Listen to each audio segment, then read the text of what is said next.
I follow some businesses, well, not some, quite a lot actually, and stalk them so that I get to understand their marketing. This business is all about furniture for kids, kids' furniture. I'm sure that you've seen all of this stuff. I'd be very, very surprised if you haven't.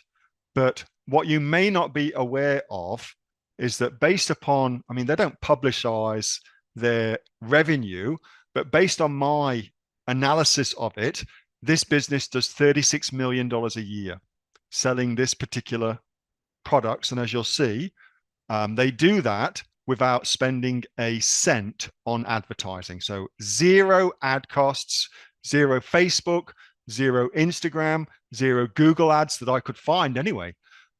Nothing at all. And yet that's a 36 million, at least, potentially more, turnover per year business. Okay. So I thought I'd just show you some of the things that I really like about it. So we can learn and we can apply. And there's some really good ideas that we could apply to your own business, some of which I've already kind of talked about.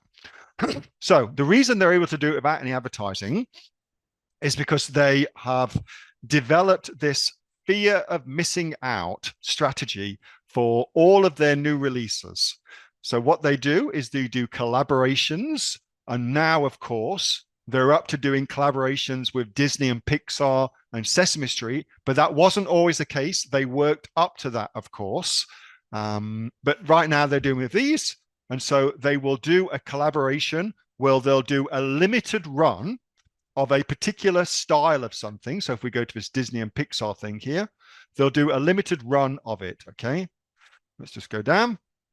And as you can see, let's just go shop the nugget.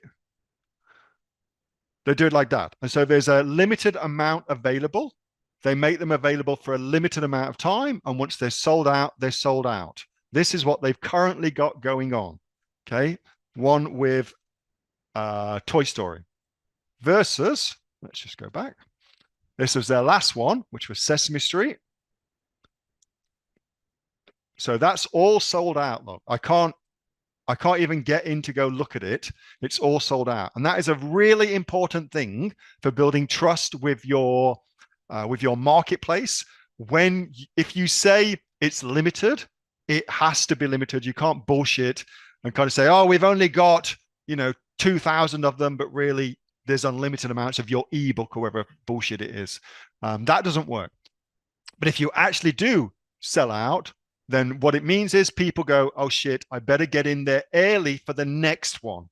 And that's a really, really important consideration, because if I go to their Instagram account, doink, doink, they have this thing where they get people to follow them on Instagram and they give clues, hidden clues, almost like a treasure hunt, as to when the next collaboration will be open for sale. Okay.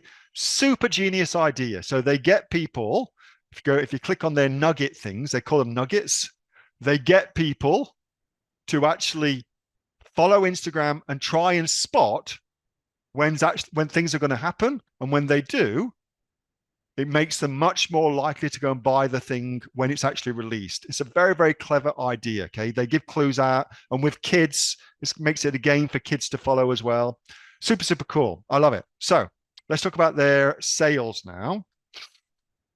This is SimilarWeb, which is a really good tool for doing competitive research. It's one of my favorite tools for doing competitive research. You get to learn all sorts of cool things about a brand, about what they're doing and things like that. For instance, if we scroll down, you have to join and get yourself an account. I'm not logged into mine, but it's free, by the way, to join. You get to find out what their data is about who's actually going to their websites. That's really, really important for Facebook advertising, custom audiences, things like that. You can use this sort of thing to build your own custom audiences to better target people who've got similar products, for instance. Super cool. And also where else they're going, how they're arriving at the particular platform. BuzzFeed, they've actually just gone out of business, I think.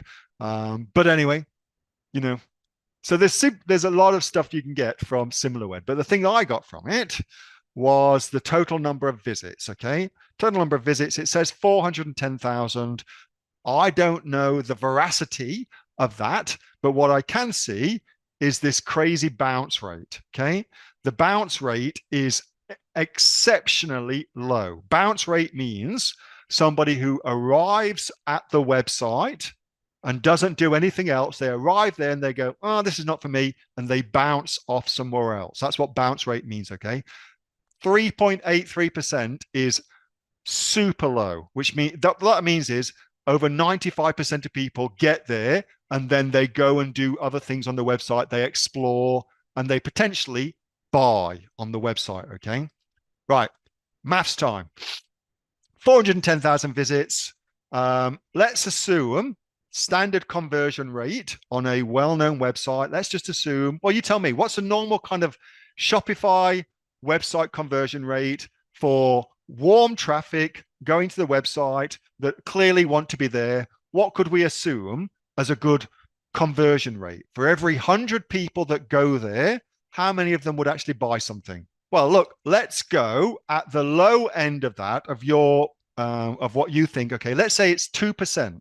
Okay, what is, get your maths out, 2% of 410,000? What's 2% of that?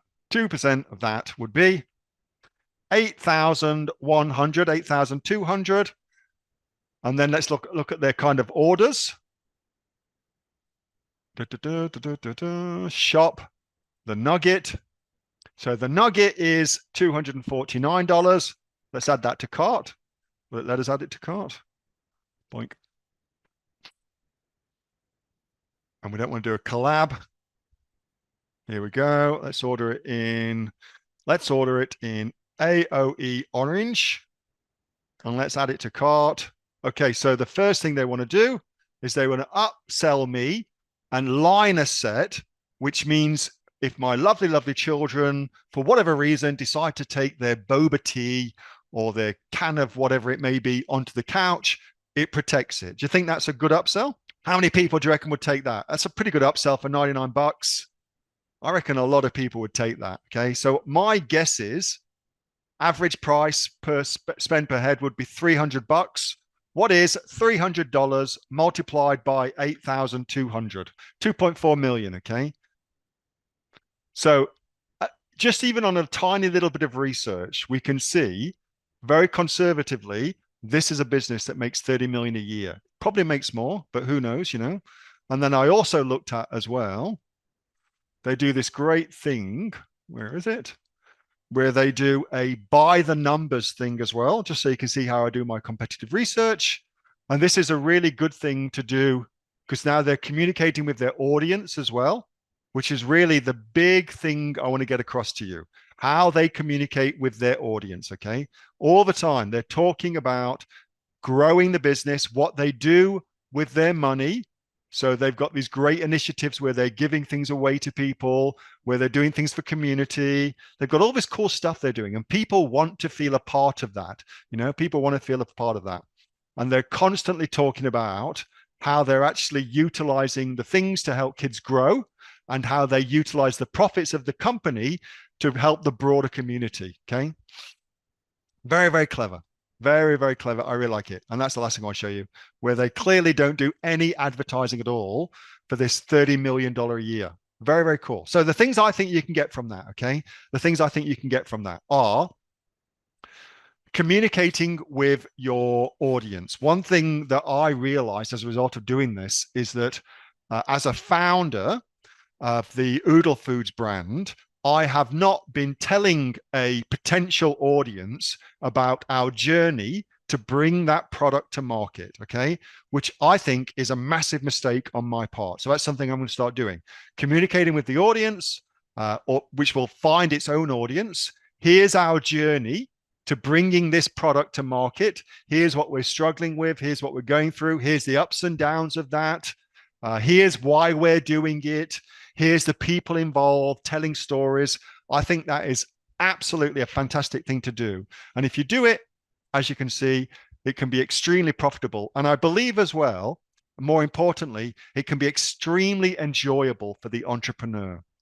It can make your entrepreneurial journey even more fun. That was a video from my regular Monday night Q&A session with the members of the Aussie Online Entrepreneurs. We are a community of over 2,500 professional e-commerce sellers from right around the world, selling on everything from Amazon to Shopify, eBay to Etsy, and much, much more. If you'd like to find out what we're doing and how we go about helping you make your business successful, get yourself off to www.aussieonlineentrepreneurs.com.au. The link for that is in the description. Thanks so much for watching. See you next time.